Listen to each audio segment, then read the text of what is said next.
Jour. Le nouveau Front populaire n'aura pas de majorité absolue. Nous avons dit tout au long de cette campagne que la présence en son sein d'une France insoumise, largement rejetée par les Français, l'empêchait d'être une alternative crédible pour gouverner. Alors la situation est claire. L'enjeu de ce second tour, c'est de priver l'extrême droite d'une majorité absolue. L'adversaire a toujours été le Rassemblement national, mais si vous me demandez ma position, votre position personnelle, oui. Je n'appellerai jamais à voter pour la France insoumise. C'est très clair. Je considère par conséquent qu'aucune voix ne doit se porter sur les candidats du Rassemblement national, ni sur ceux de la France insoumise, avec lesquels nous divergeons non pas seulement sur des programmes, mais sur des valeurs fondamentales. Cela passera par le désistement de nos candidats, dont le maintien en 3e position aurait fait élire un député Rassemblement national face à un autre candidat qui défend comme nous les valeurs de la République. Et donc, se maintenir ou se désister face au RN, Gabriel Attal a martelé pas une voix pour le Rassemblement national. Il a appelé les candidats de la majorité arrivés en 3e position à se désister en faveur d'un candidat qui défend, comme ensemble, les valeurs de la République. Dans les faits, beaucoup de la majorité sortante n'entendent pas inclure la France insoumise dans ce nouveau front républicain. Alors parlons vrai, y a-t-il 50 nuances de consignes de second tour pour la majorité? Est-ce que vous, électeurs, vous suivez les consignes de vote qui vous sont données? Comprenez-vous les consignes de vote de la majorité? Vous dites non à 94%, vous voulez réagir, Aude attend vos appels au 0826 300 300. Notre invité Martin Garagnon est avec nous, porte-parole national de la campagne Ensemble pour la République. Bonjour, merci d'avoir accepté notre invitation. Vous êtes avec nous ? Oui, bonjour, merci, avec plaisir.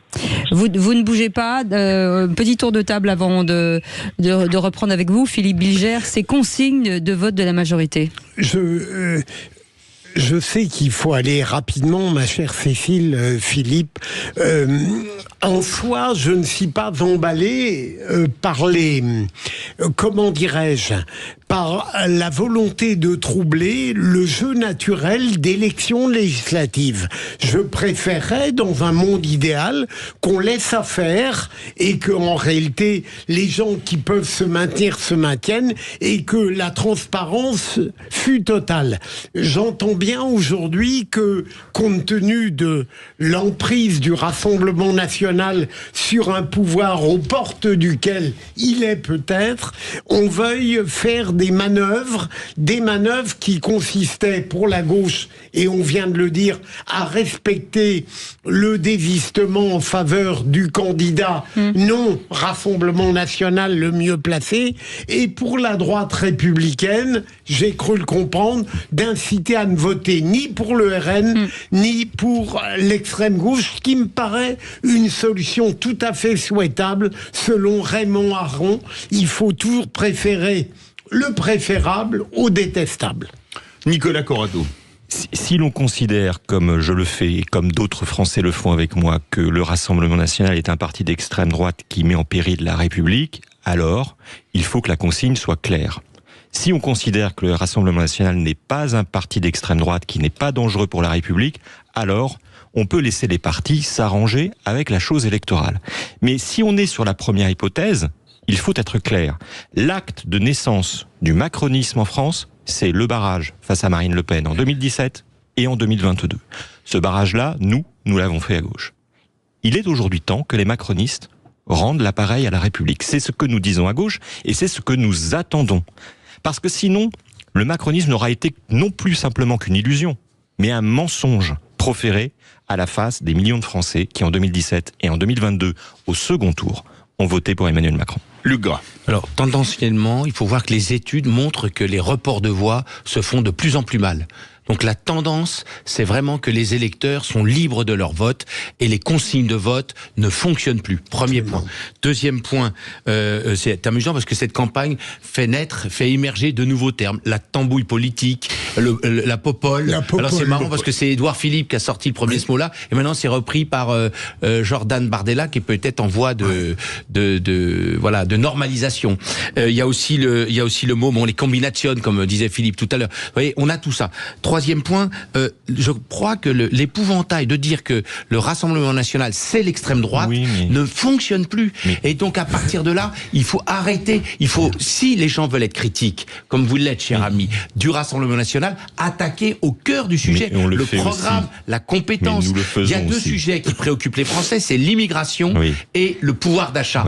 La gauche et la droite modérée sont quasi inaudibles depuis des années sur ces sujets-là. La gauche se réfugiant sur des questions de wokisme, etc., et la droite passant son temps à régler des comptes. Donc il n'y a pas eu de réponse à ces deux questionnements autres que ceux du Rassemblement national. Voilà pourquoi il est aux portes du pouvoir. Mais il faut arrêter de mal nommer les choses. C'est ajouter du malheur au monde. Martin Garagnon, vous êtes porte-parole national de la campagne Ensemble pour la République. Alors l'ensemble, c'est l'ensemble de la majorité, Renaissance, Modem, Horizon. Il y a quand même 94% des auditeurs de Sud Radio disent sur Twitter qu'ils ne comprennent pas les consignes. Alors il y a des LFI avec qui on peut s'entendre, c'est Yael Braun-Pivet qui a dit qu'elle mettait pas Caroline Fiat et David Guiraud dans le même panier. C'est pas exactement cette expression, mais c'est ça. Ça veut dire ça. Est-ce que c'est vraiment du cas par cas dans 577 circonscriptions ou presque ? Nous, on a fait une campagne pendant 3 semaines, une campagne courte mais intense, dénonçant le danger que fait peser sur notre pays et sur nos concitoyens 2 programmes. Le programme de la gauche avec cette coalition baroque, qui est une coalition purement électorale, parce qu'en réalité, ils ne s'entendent sur rien et ils ont passé leur temps à nous le démontrer, notamment pendant la campagne des européennes. Et le programme du Rassemblement national, qui représente aussi un danger pour notre pays, à la fois sur sa politique économique, même s'ils sont revenus sur beaucoup de leurs points saillants du programme. À se demander d'ailleurs quel programme économique ils appliqueraient si demain ils étaient aux responsabilités. Donc, on a vu les résultats d'hier. On a vu que mathématiquement, le Front populaire, la NUPES bis, n'est plus en mesure de s'imposer à l'issue de ces élections. Donc c'est un danger que nous on avait identifié qui est écarté. Reste le deuxième danger qu'on avait identifié qui est le RN, qui lui est bien davantage en situation pour s'imposer. Donc la consigne est très claire. Un danger est éliminé, il en reste un. Pas une voix pour le RN. En revanche, ça ne veut pas dire un blanc-seing à des députés LFI qui ont démontré pendant 2 ans qu'ils flirtaient parfois plus que dangereusement avec la ligne rouge de la République et des institutions sur l'antiparlementarisme, sur l'antisémitisme, sur les appels à violence contre les forces de l'ordre. Ce sont pour nous des lignes rouges qui ont été très claires. Donc évidemment, il y a une consigne qui a été donnée, avec laquelle tout le monde est d'accord, mais il y aura des cas d'exception qui sont étudiés en ce moment même. Parce qu'on ne peut pas avoir dénoncé le danger que représentent certains comportements pour la République, pour le bien vivre ensemble, et faire comme s'ils n'avaient jamais existé maintenant. C'est aussi une question de transparence par rapport à ce qu'on a défendu et par rapport aux électeurs, tout simplement. C'est un choix de clarté qui se pose en ce moment. Philippe Bilger.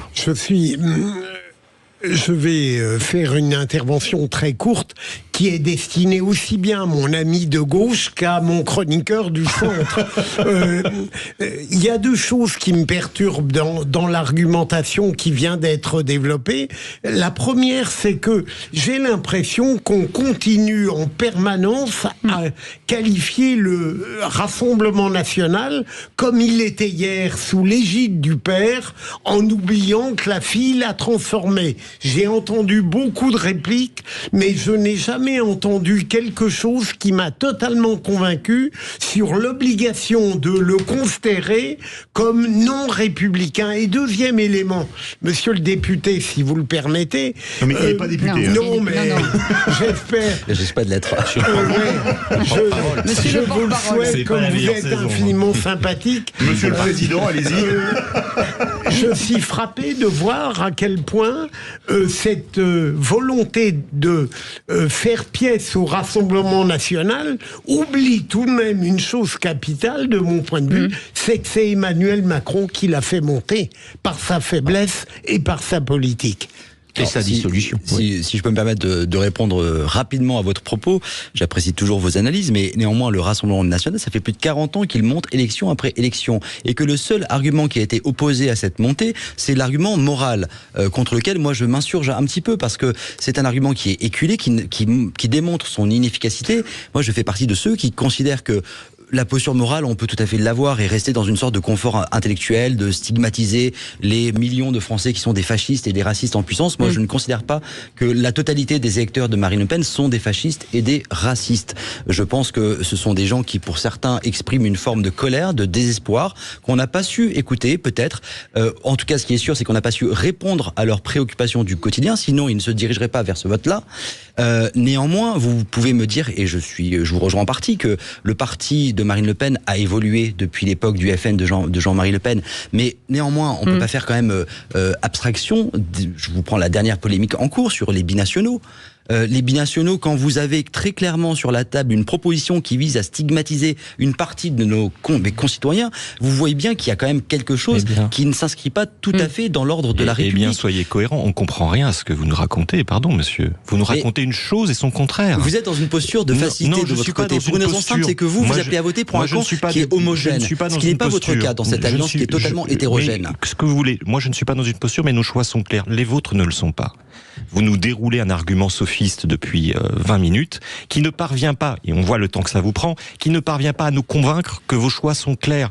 Personne ne comprend, non pas ce que vous, à titre personnel, disiez, mais ce que votre parti a à dire à ce moment qui, on le reconnaît tous, est un moment historique pour la nation. Qu'est-ce que vous ne comprenez pas dans Pas une voix pour le Rassemblement national ? De sortir de l'histoire. Alors ça fait beaucoup réagir, Cécile, au 0826 300 300. On commence avec notre auditeur Vraie Voix du jour, Nicolas de Bordeaux. Bonsoir Nicolas. Bonsoir. Alors on va vous demander d'être bref parce qu'après on a crise de Champs-sur-Marne et que le temps a beaucoup tourné. On vous écoute. Alors moi je réagis sur le mot danger de l'extrême droite. Il me semble que garder le gouvernement actuel et Macron est un réel danger qui a ruiné notre pays, il ne faut pas quand même l'oublier. Ils n'ont pas su faire un budget si ce n'est par un 49.3 et ils ne savent pas comment faire le suivant. On a quand même un préalable avec l'Italie on a fait le même scénario fasciste, danger, etc. J'observe que Meloni a augmenté son score aux dernières législatives de 2024, alors que Macron a effondré les tiennes. Donc le danger, c'est plutôt le statu quo, la continuité avec les gens qui nous gouvernent, et notamment l'équipe Macron qui doit dégager, quoi. Bougez pas, Nicolas. Vous voulez peut-être répondre à ce que vous a dit Nicolas Corato. Enfin déjà, oui. C'est l'autre Nicolas. C'est l'autre Nicolas. Il y a deux Nicolas. Notre Nicolas. Non, mais c'est simplement que vous êtes finalement dans une posture de facilité parce que vous appelez à voter. Écoutez, vous appelez à voter. C'est vous qui avez la clé. Et vous savez, c'est vous qui avez la clé. Si vous voulez que je vous réponde, il faut me laisser aussi vous répondre, monsieur. D'avoir fermé la porte. Mais ça, c'est votre analyse. Ah non, vous êtes dans une posture de facilité parce que vous appelez à voter pour un camp qui est le camp central, qui est républicain, qui est démocrate, ce que personne ne remet en question. Vous êtes, vous, dans une alliance. Personne ne vous a contraint à mener cette alliance. Et d'ailleurs, vous l'aviez dénoncé à la fin de la NUPES en jurant vos grands dieux qu'on ne vous y reprendrait plus, que c'était fini, plus jamais Mélenchon. On a compris ce que étaient les LFI, on a vu ce que ça donnait. Ça n'est pas nos valeurs de gauche. Et vous aviez bien fait. Oui. Il se trouve, et pendant toute la campagne des Européennes, vous avez expliqué, vous êtes débattu devant les Français pour démontrer à quel point vous n'étiez d'accord sur rien. Le lendemain des Européennes, vous avez trouvé sur un coin de table un accord électoraliste et personne ne vous a contraint à mener cette campagne avec cette alliance-là. En deux mots, on voit que le débat démocratique s'appauvrit dès lors que chaque camp va chercher dans le camp de l'adversaire les plus extrémistes. Autrement dit, le Rassemblement national n'est pas un parti d'extrême droite, mais il y a au sein du Rassemblement national des gens plus ou moins douteux. La suppression de la même manière, sur la gauche, la suppression du droit du sol, le nouveau Front Populaire n'a jamais osé mettre en œuvre. C'est pas une mesure d'extrême droite. Et c'est dans le programme de M. Bardella. La première mesure, ce sera la suppression du droit du sol. C'est une mesure d'extrême droite. On ne peut pas résumer le Rassemblement national à ces personnes-là. De la même manière que vous êtes pris de courroux et vous avez fort raison lorsque le nouveau Front Populaire, on le réduit à quelques excités antisémites. Je vous parle pas d'excités, dès lors que l'on va chercher chez l'autre le plus mauvais, dès lors que l'on va chercher chez l'autre, on appauvrit le débat démocratique. C'est autant de temps qu'est pris sur le débat démocratique de fond. Pourquoi à Renaissance et pourquoi au nouveau Front Populaire, vous n'allez pas chercher chez l'adversaire les contradictions sémantiques, les contradictions de fond, bref, un vrai débat démocratique, ça intéresserait davantage les Français. Pour aller jusqu'au bout, moi je suis binaire, c'est-à-dire que si vous avez en face de vous un RN et un LFiste, c'est pas de consigne. Donc. Mais vous avez donné les propos de la présidente de l'Assemblée nationale. C'est-à-dire qu'au sein des LFI... Qui représente qui chez vous maintenant ? Mais elle représente sa parole qui n'est pas neutre. Elle s'exprime en son nom. Parce qu'elle n'est plus présidente de l'Assemblée nationale. Non, mais d'accord. Depuis que votre président de la République a dissous cette chambre. C'est un personnage qui compte, monsieur. Donc on peut entendre ce qu'elle a à dire. Moi, je respecte la parole de tous les responsables politiques. Mais quelle valeur a sa parole chez vous ? C'est une ancienne présidente de l'Assemblée nationale, c'est pas rien.